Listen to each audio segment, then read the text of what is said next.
Hello everyone, welcome back to another video in TechPulse series. In the previous video, we have understood the system architecture and all of the folders and directories that we uh, created, and what are the first majority of the times what are the initial steps that we take. Now in today's video, we are going to understand the most important backbone principle or implementation for any software engineering project, which is the system design. Now whenever creating a project in software engineering or in Python, anything like that, there is a tendency in us that forces us to move into writing code as quick as possible, as early as possible, but that should not be the case. It is an amateur move. Now in the real world, the system design is done by software engineers. They do not directly go into writing the code. They first understand the requirement of the business and design the system. Now we are going to design the system for our project. What is system design? System design is asking some important questions like how will our data flow inside our system, all the way from entering the system, and what is the exact endpoint of the data being stored, or what is going to happen, how will the data actually flow inside our pipeline.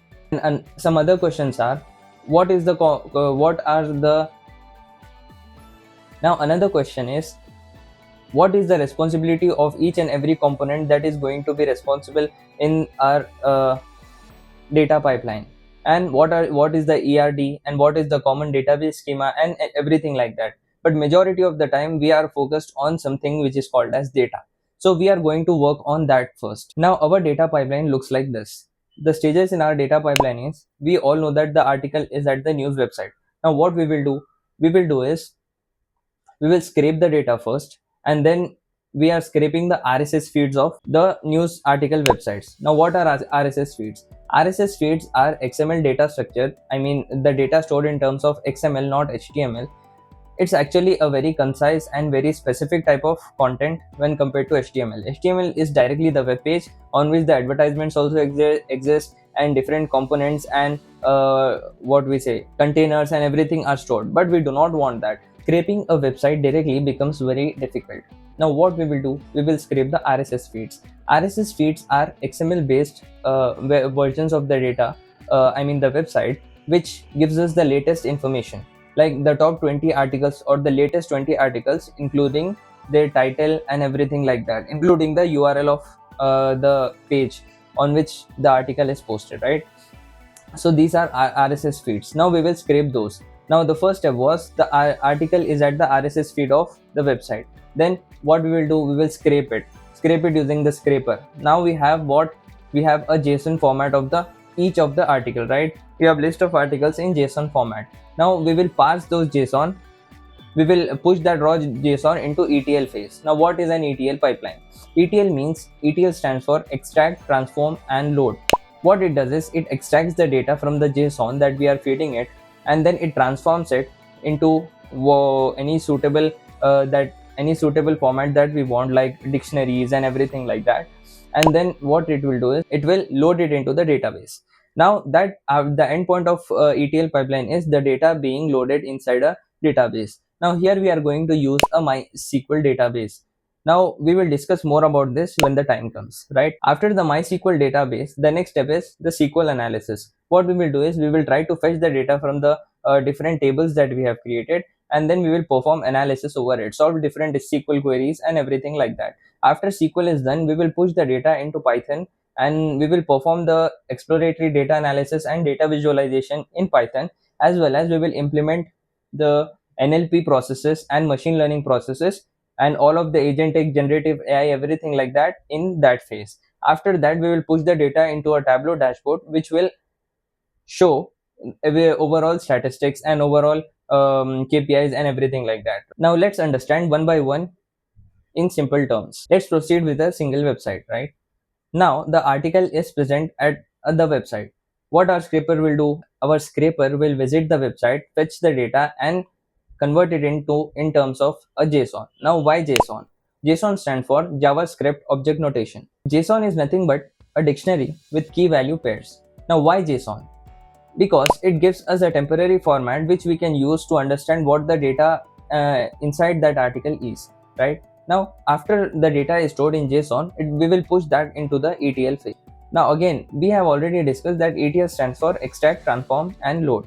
The extracted part that is being fed is the JSON format for each of the article. Now in transform, what we will do is we will look at all of the inconsistencies, like a case of the statements, and if there are any trailing spaces and all, and if there are any inconsistencies, if there are anything such like that, then everything is done in transform. And also in transform we try to add any additional elements that we want to add in the data of the article, right? So in transform everything is done. So to be concise, it's the cleaning of the data. Now after the data is cleaned, that data is then loaded into a database. Loading just means that the data is injected or inserted into a database.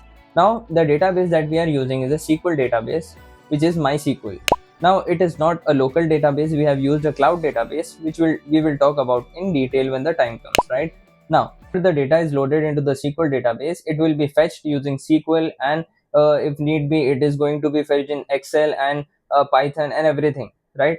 But ETL phase ends here, where we load the data into the database. Now why are we dividing each of the component in different steps, right? Now the important part of making a system very efficient as well as making it scalable is performing each and everything one thing at a time, right? So in our project as well, every component has only one job, which is scraper scrapes the data, parser parses it, ETL the transformer transforms it, the loader loads it, and the database just stores the data, and SQL is used to fetch the data. Python performs only the EDA and NLP, and finally Tableau presents the dashboard or data visualizations, right? So very important fact is that each and every step or each and every implementation should be one thing at a time, or one component at a time, and each of the component has only one job, so that it will be very efficient. Firstly, we are going to collect the data from RSS feeds of these websites. As I have stated, RSS feed is basically a cleaner version of HTML, but in terms of an XML markup language. But it is very clean, and it will be very easy. Now in order to get the latest articles from a website, it becomes very difficult. We have to manually do things and understand the published timestamp and everything like that to get the latest data. But RSS feeds provide us the latest articles on that website immediately. Now in the start, we are going to proceed with four main websites, which is the TechCrunch, the Ars Technica, the Verge and VentureBeat. For this four website, we are going to create different systems, right? The scraper, parser and finally the integrator. Now, why these four websites? These four websites are very versatile and cover large range of articles and data. I mean, information for different topics, range of topics. Also, these are very popular and will and do have a large audience. Now, in system design, very important question is to have a common schema. Now, we are fetching data from four different websites, right? Each website has different XML format or different categories. Now to have a common schema is very important, because we are not scraping just for the sake of these four websites. In the coming future, we will be scraping for more than 10 or 12 or maybe 20 websites, right? So the common schema is very important. All of the data that is being scraped, it must be converted into a common schema, and that has to be fed into the database, so that all of the transactions are very consistent, and the consistencies remain stable in the database, right? Now, as I have stated, this TechCrunch program is not for the sake of these four websites. In the coming future, we will be implementing more than 10 or 12 websites that post articles on this, right? So how are we going to do it? As we have already discussed, we should have a common schema. At the same time, we should understand what are the things that we are going to fetch from these websites, right? The main thing is the article itself, and then we are going to understand the authors and the companies mentioned in the article, what are the technologies that are mentioned, what are the category of the website, and what are the tags, I mean the article and the tags of the article, and everything like this. So these are all our facts and dimensions. The article is the fact, and all of these rest are dimensions. After creating the common schema, as the XML format for different websites is different from each other, we are required to create a different scraper for each of the website.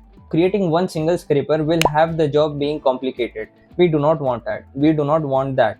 everything has to do only one job. So we will create one individual scraper and parser for all of these different websites, right? We are doing this because in the coming future we do not want to write everything from scratch for every single thing, right?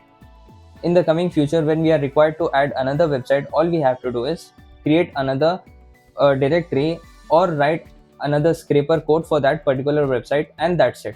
Now this is the entire system design that we have discussed. Now after this is going to be the wrap for the today's video. In the next video, what we are going to do is we are going to create our database, as well as we are going to create tables and indexes and views. So that is the first time in our project that we are going to start writing the code. So stay tuned, and then we'll catch up tomorrow again.